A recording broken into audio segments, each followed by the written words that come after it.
welcome. Christine E. Schulze here, aka the Elvish Author, and again, of course, we have Isaac. And it's time for our weekly book haul, where Isaac gets us some books from the library, and we examine them to see if we can find something new for ourselves and for you guys to be interested in reading. We look at the blurbs, we look at the book covers, and we have a nice little discussion about which books that we'd be interested in and why. And again, hopefully that helps you guys discover something new to read too. So, let's just jump into it, shall we? Jump in. All right, our first selection for today is Phoenix Extravagant. What a title, first of all. Also, what is happening on this cover? The book is by Yoon Ha. So, as usual, we really like books that, also include other cultures and other races. That's always really cool. Immediately, this cover, which I will show to you guys, strikes me as something out of Yu-Gi-Oh! We got this dragon. Red dragon. Blue eyes, white dragon. Only he's very red. This dragon creature, but he almost kind of looks mechanical, maybe. Quite possibly, or maybe he just has really protective armor, covering him naturally. Whether that be actual armor or whether that just be that he has really good, tough skin or whatever, or scales or what have you. Phoenix Extravagant. What a title. I don't know, that also even makes me think of some kind of either a game or competition or something. I don't know, but let's read the blurb and just hop in and see for ourselves, shall we? The blurb says, Dragons, Art, Revolution. Gien Jebi isn't a fighter or a subversive. They just want to paint. One day, they're jobless and desperate. The next, Jebi finds themselves recruited by the Ministry of Armor to paint the mystical sigils that animate the occupying government's automaton soldiers. But when Jebi discovers the depths of the Razanai government's horrifying crimes and the awful source of the magical pigments they use, they find they can no longer stay out of politics. What they can do is steal Arazi, the Ministry's mighty dragon automaton, and find a way to fight. I was right. We got us some Breath of the Wild, really, / I don't know, still gives me Yu-Gi-Oh! Vibes for whatever reason. But yes, the dragon is an automaton. In fact, it sounds like this government has lots of different types of automatons. We got intrigue with this already. Intrigue again. The title is fantastic. Phoenix Extravagant. Phoenix Extravagant. You've got these automaton beasts, which again is very Breath of the Wild. You guys know I love to make Zelda references. So you've got that. You've I like the awful source of magical pigments they use. Yeah. What does that even mean? He's an artist. He is an artist, yeah, but something to do... So, kind of like I have that series right now that I'm writing where music and magic are combined. Maybe, kind of something to do with... art and magic. That could be actually a really cool concept. And in terms of representation, not only does it seem to be by an Asian author, it doesn't specify if we're, Chinese, Korean, Japanese. Let's see if it says... Yoon Ha. Well, he's American, but I wonder what his nationality. What his nationality, where he, his family maybe stems from or whatever. So it doesn't say, but we have some kind of Asian culture, and maybe that will also influence the book, which could be cool. But we also seem to have a character who is non-binary, because they keep identifying as they. So if you guys are into all different types of representation, plus a cool, I don't know, I guess it would be fantasy. There is magic in here, but also kind of that, a little bit of a sci-fi feel, because you got the automaton beast going on. This might just be the book for you. Very cool, very cool. And again, guys, I really love this title and cover. Awesome cover. So we're gonna have to see. We've been having some really good lists of books, but we're gonna have to see what can tie with this. You know what I mean? So what's our next selection? Thumbs up. Oh yeah. We like it. Next, if you please. I please. Skin of the Sea. Wow, you're doing good with all kinds of different nationalities and cultures and representations, which isn't necessary for every book, but we do like to see that as opposed to just seeing, always white people in fantasy. Everybody should get represented because lots of different people like fantasy. So yeah, this is by an author named Natasha Bowen. Again, very gorgeous cover. I love the main character on the front. The cover's cool with the gold tones. The way that the gold tones with the water splashing, and then just her skin tone just all looks really good together. And I like that we're seeing represented not just a black woman, but she's got the dark skin. She seems to have the more natural hair. Sometimes you don't see that as much even in stories. And so very cool representation there with what I assume might be one of our main characters. And let's see, those are some good reviews. So let's jump inside to check out the blurb for Skin of the Sea. That's even a really intriguing title, you know, Skin of the Sea. Skin. Why? What is the interpretation of that? You know, what does that mean? So the blurb says, a way to survive, a way to serve, a way to save. Simi prayed to the gods once. Now she serves them as Mamiwata, a mermaid, collecting the souls of those who die at sea and blessing their journeys back home. But when a living boy is thrown overboard, Simi does the unthinkable. She saves his life, going against an ancient decree, and punishment awaits those who dare to defy it. To protect the other Mamiwata, Simi must journey to the Supreme Creator to make amends. But all is not as it seems. There's the boy she rescued, who knows more than he should. And something is shadowing Simi, something that would rather see her fail. Danger lurks at every turn, and as Simi draws closer, she must brave vengeful gods, treacherous lands, and legendary creatures. Because if she doesn't, then she risks not just the fate of all Mamiwata, but also the world as she knows it. So this is very cool on multiple fronts. Multiple fronts. Besides, again, another cool title, another cool cover. Obviously, there's a lot going on in the story. I like that we have the Mamiwata, who, whatever African culture we're drawing from, seem to be their name for their version of mermaids, which is very cool. Collecting the souls of those who die at sea. And I like that. That's really cool. Well, I like that because a lot of times in mythos, mermaids are like more siren-like and they draw people in and they kill them and they drown them.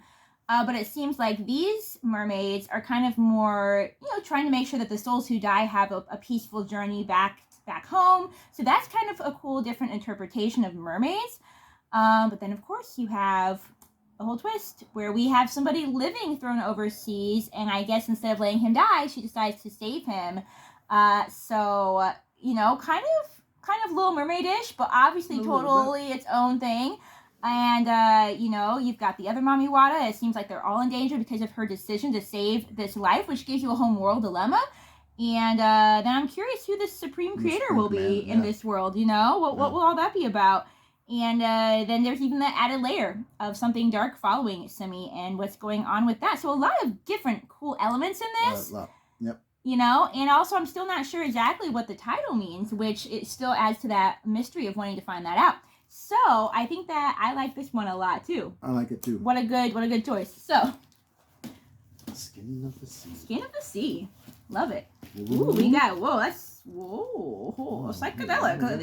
Into the Crooked Place by Alexandra Christo.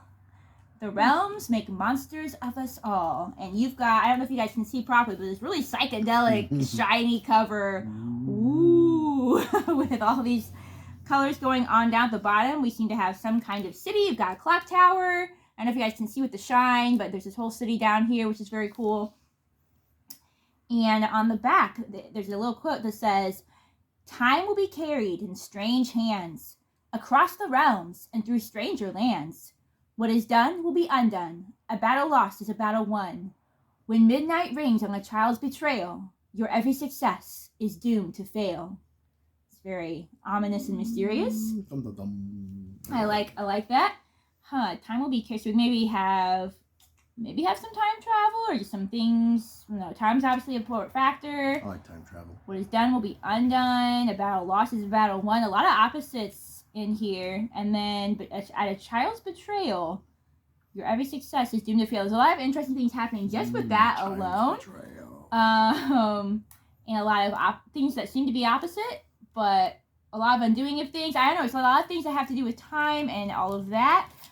Here's your library receipt. Oh, thank you. And let's read the blurb and get some more information on this book, shall we? It says, the streets of Kriege are for the deadly and the dreamers. And 4 crooks in particular know just how much magic they need up their sleeves to survive.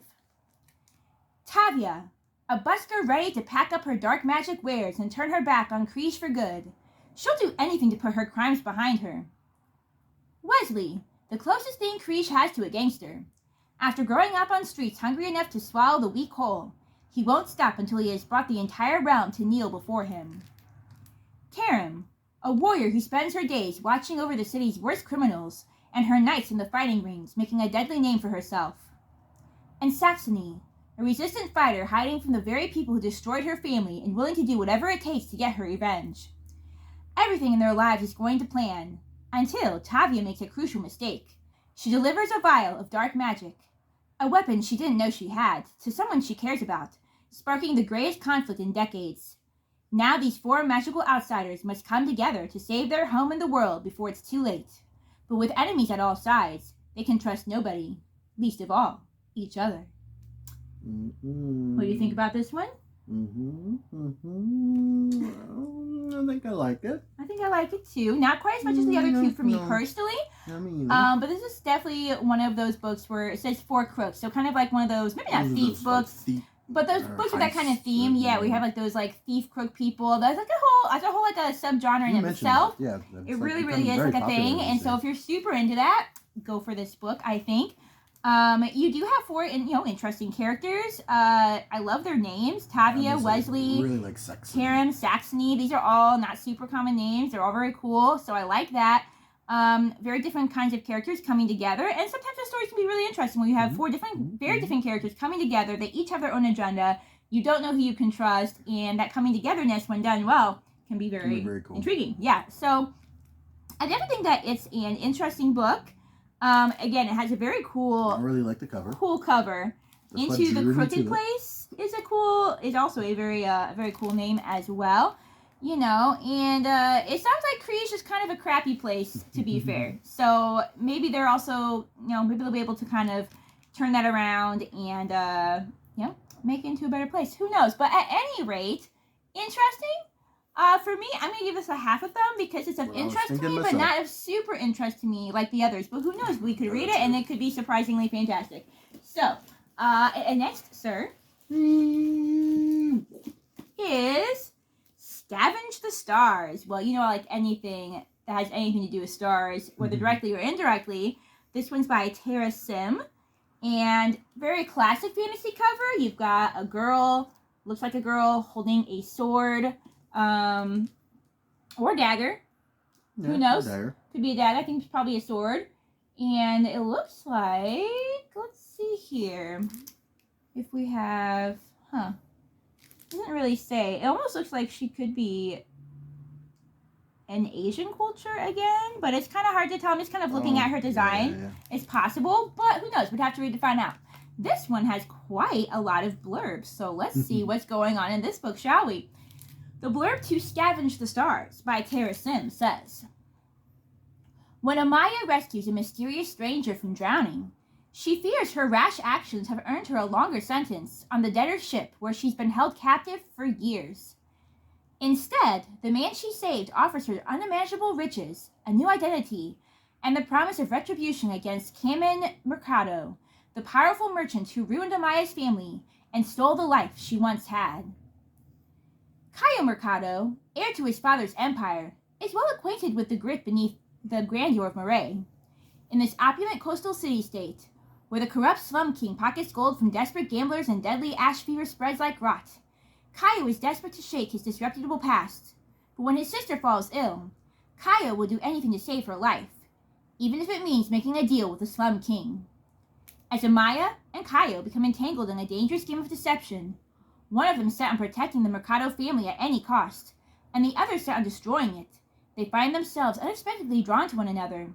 But the more Amaya discovers about her past, the more she realizes that she must trust no one.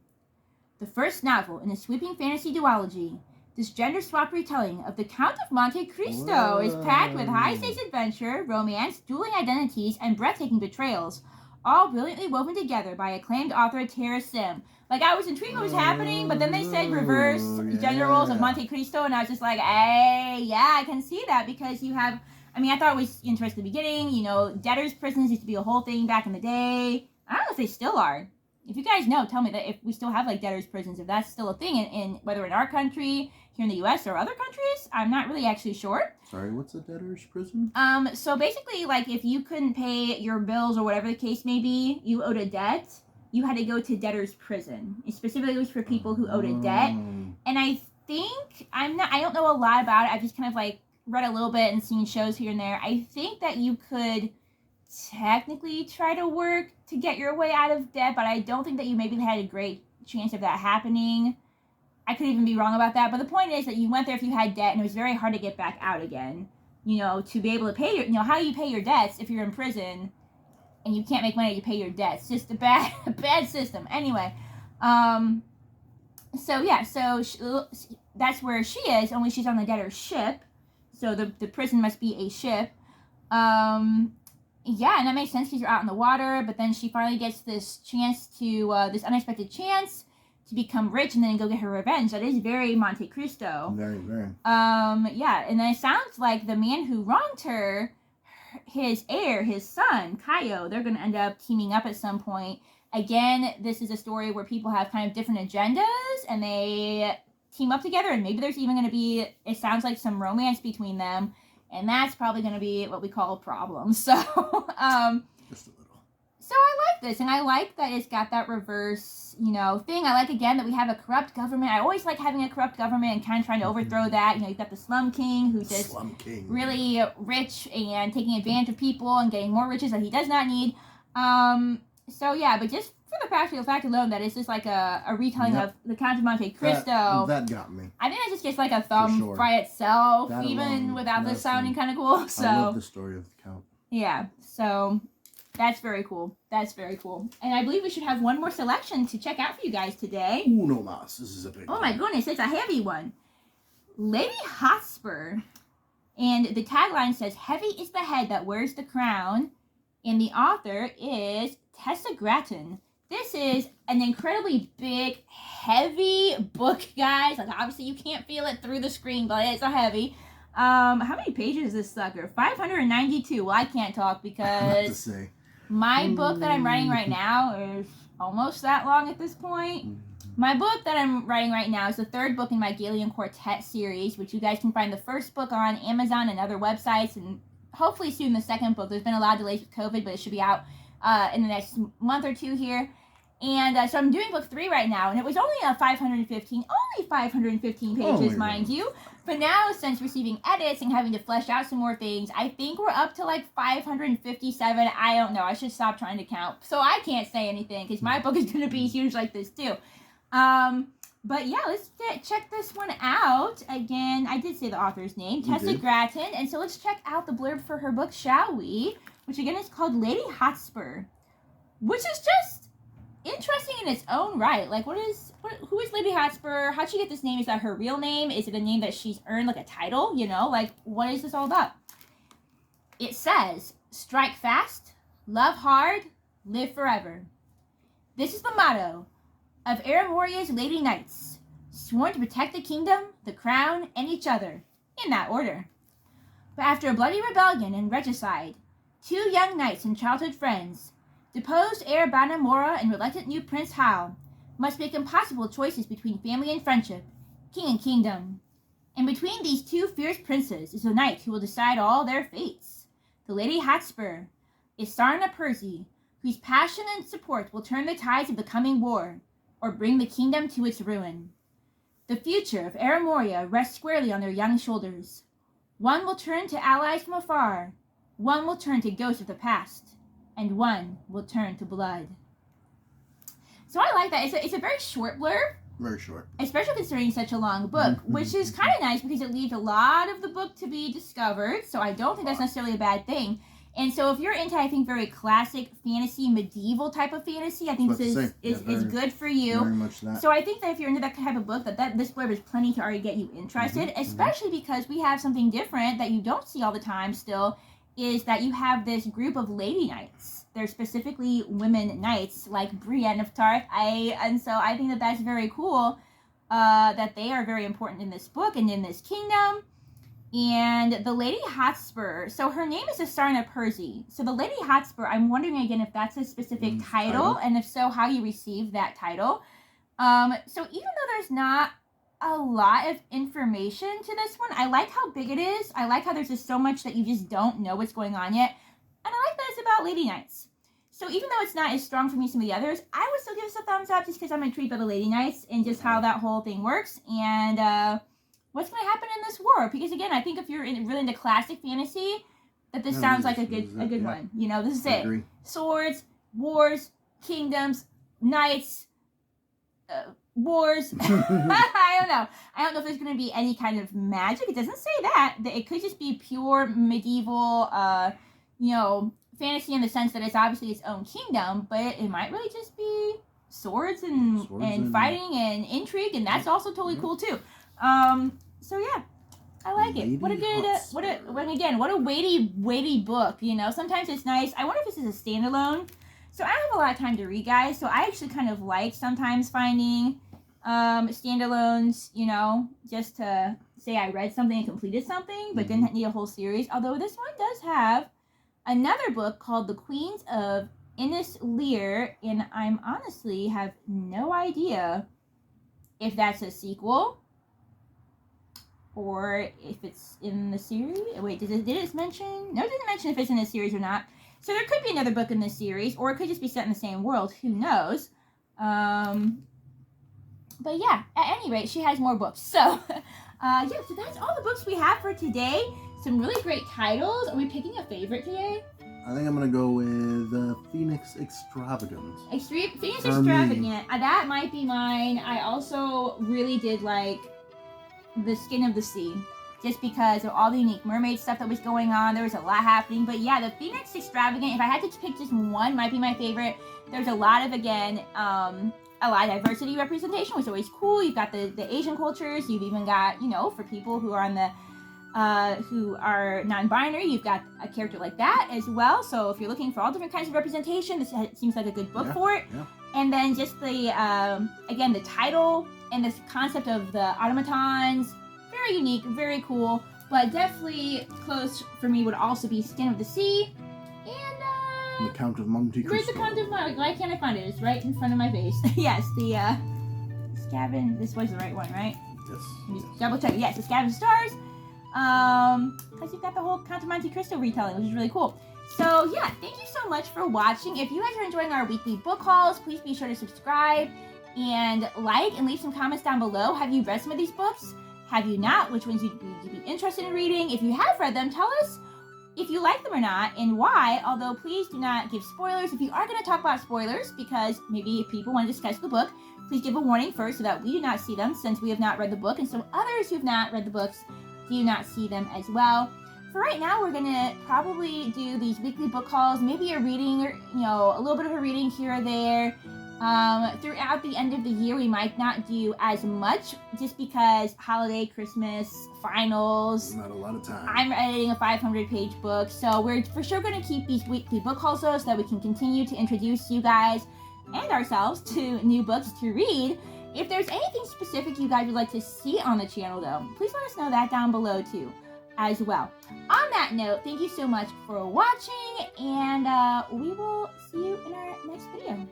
Bye. Bye.